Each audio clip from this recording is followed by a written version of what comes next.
Lalo na yung pag may dumaan na bus. So sunod-sunod yun. Yan, may bus, may bus. Oh, di ba? Boom. I told you.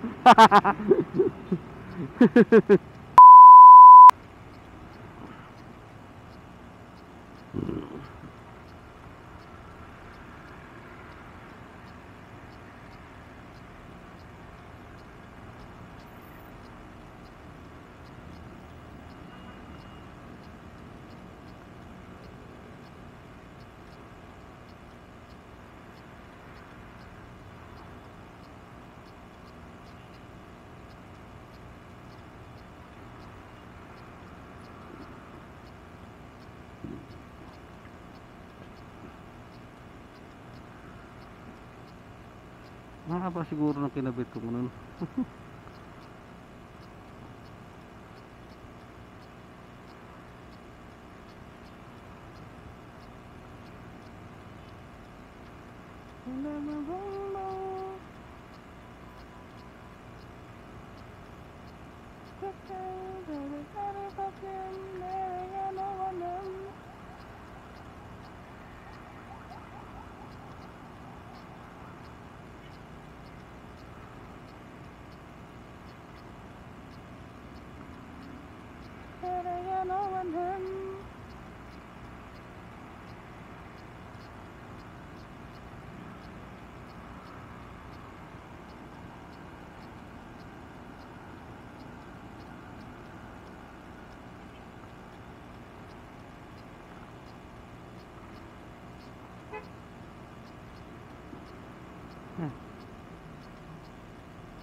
Nagtsaga ako pumila dito.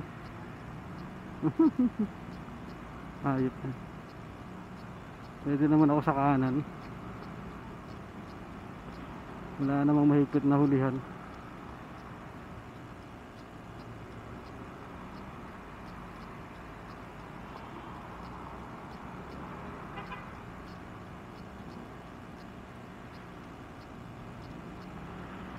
Na tayo sa Ortigas Avenue.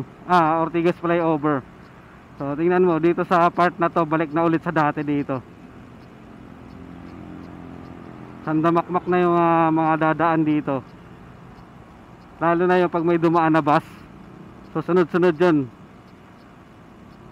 So dito kasi hindi binabantayan dito eh. Kaya siyempre alam na ng motorista na walang nagbabantay dito eh. Kaya dito kami dadaan. So dito tayo, ayan may bus. Ayun o, dami o. Ayan tayo, ispatan natin dito.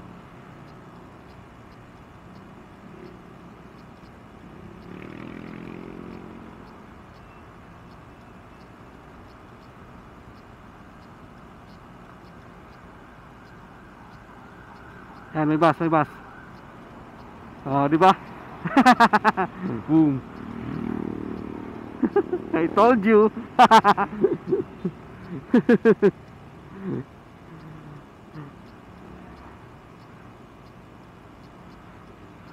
Alam kasi ng motorista eh na wala dito sa part na to, walang nagbabantay.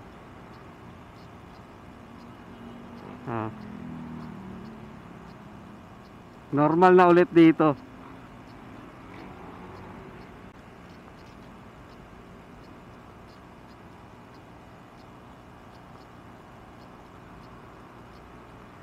Saan man tayo magpunta, iniingatan ng isa't isa.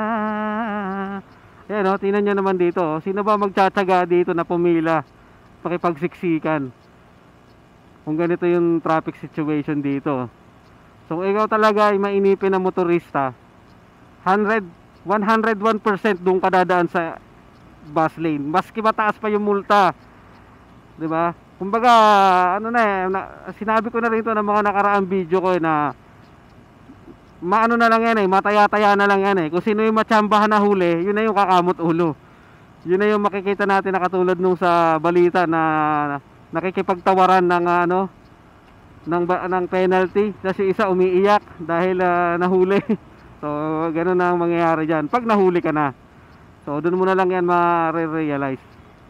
At sinabi ko na rin naman to nakaraan pa, dati pa, na pag ikaw naman ay hindi nahuli dahil walang huli, dahil walang nagbabantay, walang nag-monitor, swerte kasi nakatipid ka sa oras, nakatipid ka sa pila, hindi ka pumila, diba? Yan dito sa part lang na to sa part lang na to at saka ganitong oras.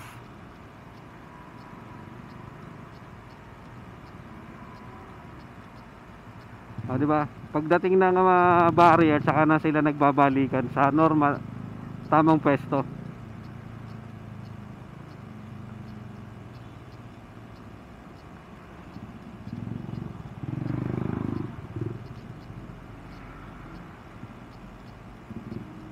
Lipat na tayo. Kubaw ilalim naman tayo. Tuto ka